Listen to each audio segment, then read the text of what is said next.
उसकी तौफीक से आज हमने सूरह बक़रा से आयत नंबर 258 तिलावत की है। दुआ है अल्लाह रब्बुल आलमीन से अल्लाह ताला हमें इस आयत मुबारका का माना मफ़हूम समझकर अमल की तौफीक अता फरमाए। मुहतरम भाइयों, अल्लाह रब्बुल आलमीन ने ईमान और कुफ्र का नतीजा पिछली आयत मुबारका में बड़े ही आसान अंदाज से बयान फरमाया है कि ईमान का नतीजा अल्लाह की दोस्ती है और कुफ्र का नतीजा शैतानों की दोस्ती है। ईमान वाले कामयाब ठहरेंगे और शैतानों के जो दोस्त हैं ये आग वाले हैं, आग के साथी हैं। अब इसके बाद एक ईमान वाले और एक काफिर शैतान के दोस्त, उन दोनों का आपस में एक होने वाला मनाजरा तौहीद को समझाने के लिए अल्लाह रब्बुल आलमीन ने उसको इस आयत मुबारका में ज़िक्र फरमाया है, जो आज का हमारा सबक है। तर्जुमा देखेंगे इंशाअल्लाह, फिर बात समझ आएगी। फरमाया अलम तरा, क्या नहीं देखा तूने, इलल्लज़ी, उस शख्स की जानिब, उस शख्स की तरफ, उस शख्स को हाज्जा, जो झगड़ा किया जिसने, इब्राहीम अलैहिस्सलाम से, फ़ी रब्बिही, उसके रब के बारे में।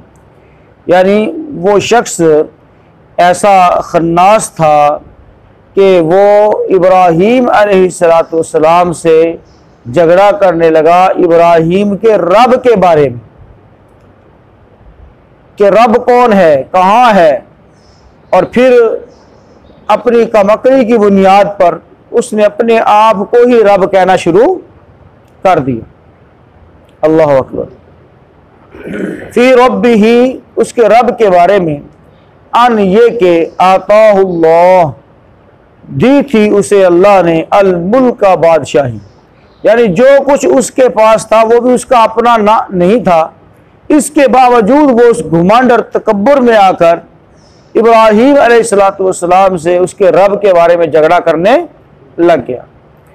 इद क़ाला, जब कहा इब्राहीम अलैहिस्सलाम ने, यानी जब उसने जान ना छोड़ी और वो ऊट पटांग सवाल करता ही रहा रब के बारे में, तो फिर आखिरकार उसको लाजवाब करने और उस पर हुज्जत कायम करने की खातिर इब्राहीम अलैहिस्सलाम ने उससे चंद सवाल किए। इज़ क़ाला, जब कहा इब्राहीम अलैहिस्सलाम ने, रब्बी, मेरा रब, अल्लज़ी, वो है, युहयी, जो जिंदा करता है, व युमीतु, और मौत देता है, जो जिंदगी बख्शता है और मौत देता है, यानी जिंदगी और मौत का मालिक है, जिसके हुक्म से जिंदगी मिलती है और मौत आती है, वो मेरा रब है। क़ाला, अब उसका दिमाग, उसके ऊपर जो घुमंड सवार था, जो शैतान सवार था, उसने कहा लो ये भी कोई बात है। क़ाला, कहा उसने, आना, मैं, उहयी, जिंदा करता हूँ, जिंदगी बख्शता हूँ, वह उमीत, और मौत देता हूँ, और मैं भी मौत देता हूँ, मैं भी जिंदगी देता हूँ। और उसके नज़दीक जिंदगी और मौत का मसला वो अजीबो गरीबी था। बहरहाल ये आगे तशरीह में चलकर इंशाअल्लाह हम देखते हैं। क़ाला, कहा उसने, आना, मैं, उहयी, जिंदगी बख्शता हूँ, व उमीद, और मौत देता हूँ।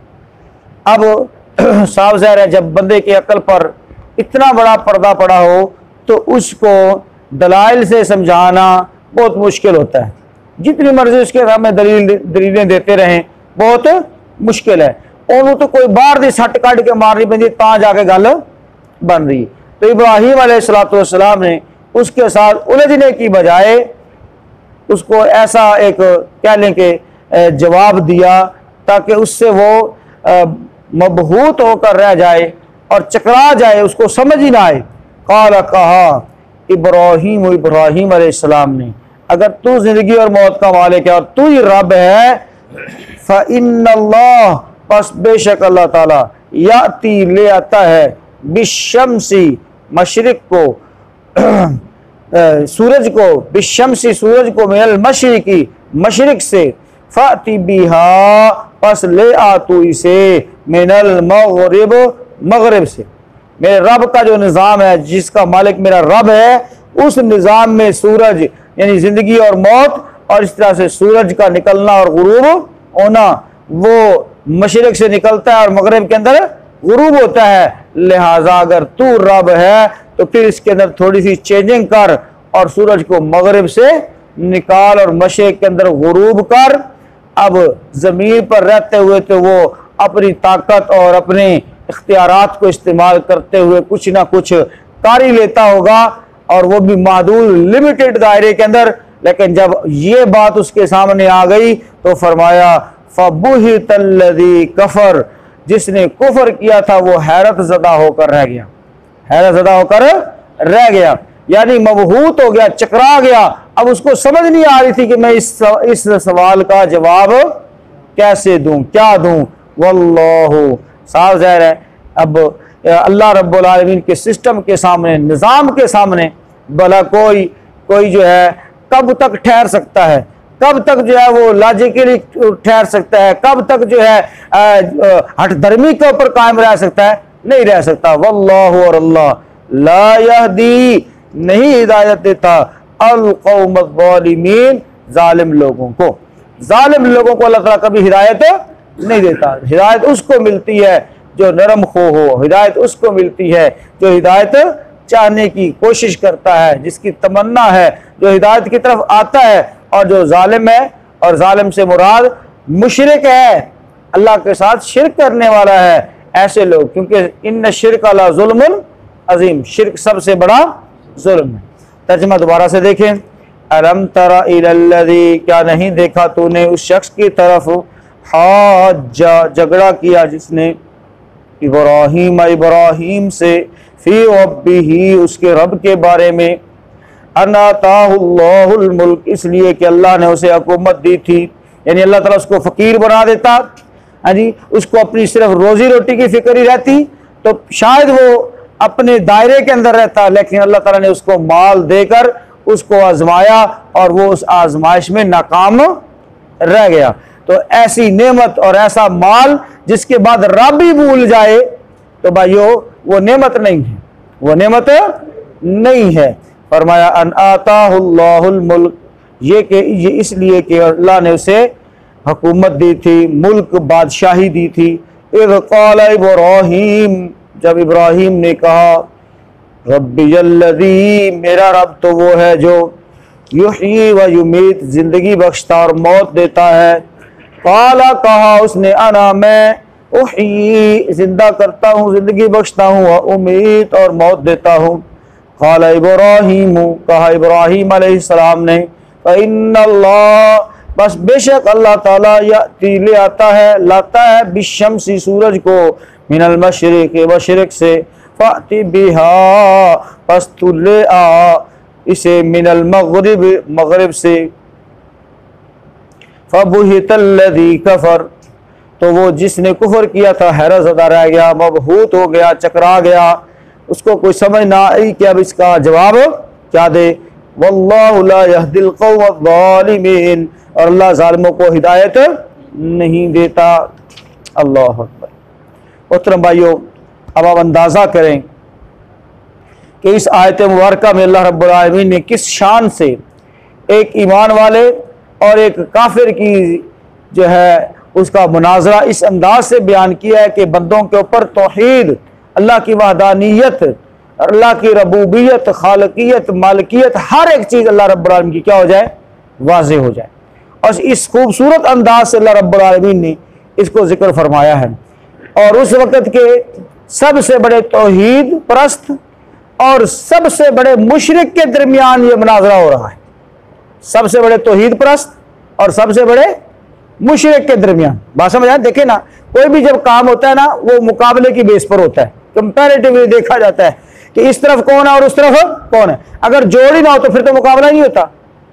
समझ आ रही बात की? अगर जोड़ बराबरी नहीं है तो फिर तो मुकाबला हो नहीं सकता। कल कला कोई कह देता कि लो जी कोई और होता तो शायद जवाब दे देता उसका। अगर इब्राहिम अलैहिस्सलाम का मुकाबला किसी और से किया जाता, मसलन उस वक़्त के जो है बुत बनाने वाले से किसी से किया जाता, तो हो सकता है कल कलाम कोई ये बंदा कह देता कि नहीं, उस वक़्त का जो फलां बंदा था, अगर उसके साथ मुकाबला होता तो फिर वो जीत जाना था उसने, और इब्राहिम अलैहिस्सलाम ने हार जाना था। समझ आ रही बात की? तो इससे पता चला कि जब भी कोई टॉक शॉक हो, जब भी कोई मुनाजरा हो, जब भी, तो उसको किस सतह पर लाना चाहिए? बराबरी की सतह पर लाना चाहिए। बात समझ आ रही है ना? मुकाबला बराबरी की सतह पर बनता है, उससे कम मुकाबला नहीं बनता। एक चीज तो ये। दूसरी चीज मोहतरम भाइयों ये है कि अल्लाह रब्बुल आलमीन ने नेमतें इंसान को अता फरमाई हैं, और इन नेमतों का बंदे को सही इस्तेमाल करना चाहिए। माल दौलत नेमत होने के साथ साथ एक किस्म का वबाल भी है बंदे के ऊपर। समझ आई बात की?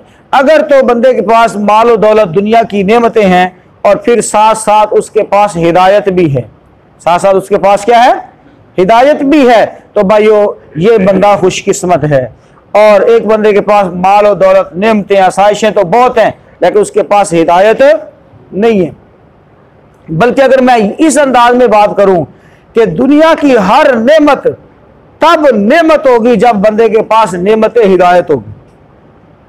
जब बंदे के पास क्या होगी? नेमत हिदायत होगी। देखिए ना, जवानी है बंदे के पास, अगर हिदायत नहीं है तो वो जवानी को क्या करेगा? बर्बाद करेगा, वो उसको जाया करेगा।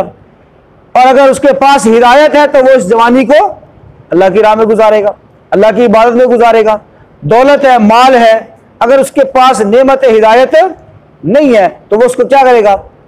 इसराफ और तब्जीर के अंदर खर्च करेगा, है नहीं, अल्लाह की नाफरमानियों के रास्ते में खर्च करेगा। और अगर उसके पास हिदायत है तो वो उसी दौलत से क्या करेगा? अल्लाह रब्बुल आलमीन की खुशनुदी हासिल करने के लिए उसको खर्च करेगा। तो दुनिया कायनात की हर नेमत तब ही नेमत होगी जब उसके पास क्या होगी? नेमत हिदायत होगी। अल्लाह रब्बुल आलमीन का खास फजल है कि उसने हमें हिदायत से नवाजा। अल्हम्दुलिल्लाहिल्लज़ी हदाना लिहादा, तमाम तारीफ़ उस अल्लाह के लिए जिसने हमें ये हिदायत बख्शी। वमा कुन्ना लिनहतदिया लौला अन हदानल्लाह, अगर वो अल्लाह हमें ये हिदायत ना देता तो हम में से कोई भी ऐसा ना था इस हिदायत को जो पा सके। तो भाइयों ये अल्लाह ताला की तरफ से खास नेमत है। और देखें अल्लाह रब्बुल आलमीन किस कदर हलीम है, किस कदर हिल्म वाला है, बर्दाश्त वाला है, कि दिया भी अल्लाह ने है और फिर नाफरमानी भी क्या की जा रही है? उसी की जा रही है, मुकाबला भी उसी के साथ किया जा रहा है, और अल्लाह ताला फिर भी उसको क्या कर रहा है? छूट दे रहा है, मोहलत दे रहा है। तो ये क्या है? अल्लाह रब्बुल आलमीन का हिल्म है, बुर्दबारी है। तो हमें भी चाहिए कि हम भी अपने अंदर हिल्म को पैदा करें, बुर्दबारी को पैदा करें। समझ आ रही बात की? अपने अंदर बुर्दबारी को पैदा करें। और हदीस के अंदर आता है तखल्लक़ू बिअख़लाक़िल्लाह, लोगों अल्लाह के अखलाक को अपनाओ, अल्लाह की आदात को अपनाओ। और अल्लाह की आदात क्या है? अल्लाह माफ़ करने वाला है, अल्लाह बर्दाश्त करने वाला है, अल्लाह हिल्म हलीम है, अल्लाह बुर्दबार है। तो ये आदात हमें भी अपनानी चाहिए। और उसके बाद इब्राहीम अलैहिस्सलाम का टेक्निकल जवाब, हाँ जी, पहले उसने जो बात की तो उसका जवाब उसने इस अंदाज में दिया कि जनाब मैं भी ज़िंदगी और मौत का मालिक हूँ। और उसने अपने ताईं ये साबित करने की कोशिश की कि वाकई मैं ही रब हूँ। और एक शख्स जिसको सजाए मौत हो चुकी थी उसको छोड़ दिया गया, और एक बेगुनाह शख्स को ऐसे ही कत्ल कर दिया। और उसने ये समझा कि ये है ज़िंदगी और मौत, ये है ज़िंदगी और मौत। यानी उसने लोगों पर साबित करने के लिए दलील के तौर पर ये सारा कह ले कि नाटक रचाया कि एक शख्स जिसको सजाए मौत होनी थी, यानी उसको मारना था, उसको क्या कर दिया? छोड़ दिया। और एक बंदा वो जो बिल्कुल बेगुनाह था उसको पकड़कर नाहक कत्ल कर दिया।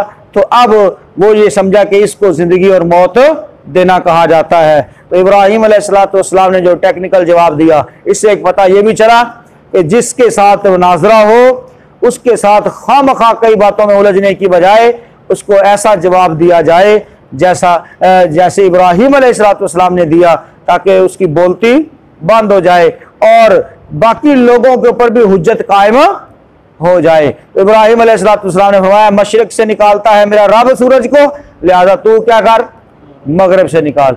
अब इसका तो कोई जवाब है ही कोई नहीं, है जी, इसका तो कोई जवाब नहीं है, ना इसके ऊपर उसका कोई इख्तियार है क्योंकि ज़मीन और आसमान के सारे इख्तियार किसके पास हैं? मेरे अल्लाह के पास है जी। जो कुछ अल्लाह ने हमें दिया हुआ है ये लिमिटेड महदूद इख्तियारात भाइयों, ये भी अल्लाह की देन है। ये भी किसकी देन है? अल्लाह की देन है। हम में से इसमें का कोई भी कहने के हक नहीं रखता।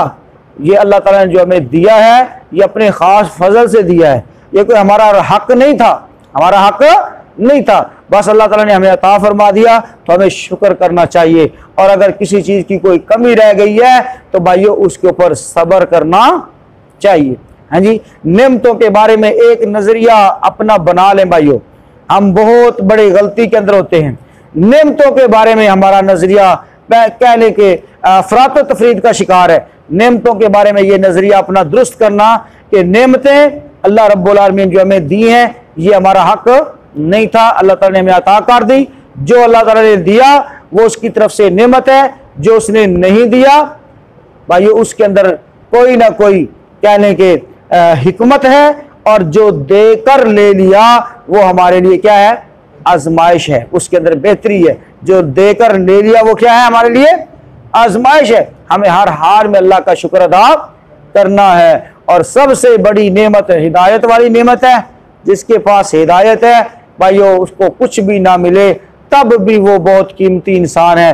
अल्लाह ताला से दुआ करते हैं अल्लाह रब्बुल आलमीन बात को समझने की और अमल की तौफीक अता फरमाए, जब तक जिंदा रखे हिदायत पर जिंदा रखे, और जब मौत दे तो शहादत और ईमान की मौत से नवाजे। और यहाँ पर जालिमों को अल्लाह ताला हिदायत नहीं देता, तो जितने भी अल्लाह के सिवा किसी भी चीज़ की परस्तिश करने वाले हैं, वो सितारा परस्त हों, वो बुत परस्त हों मोहतरम भाइयों, या फिर वो कुर्सी की पूजा करने वाले क्यों ना हो।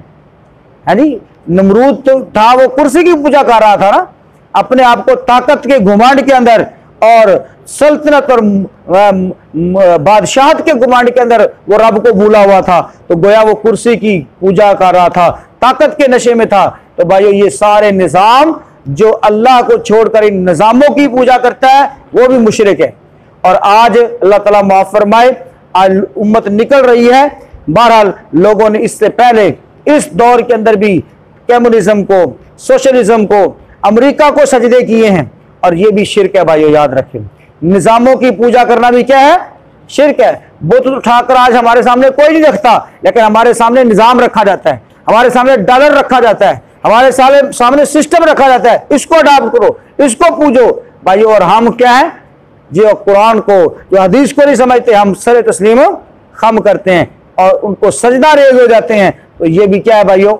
शिर्क है। अल्लाह ताला हमें ज़ाहिरी और बातनी हर किस्म के शिर्क से महफूज रखे। देख लीजिए इस आयत मुबारका को, जो बात समझ आए तो पूछ लीजिए।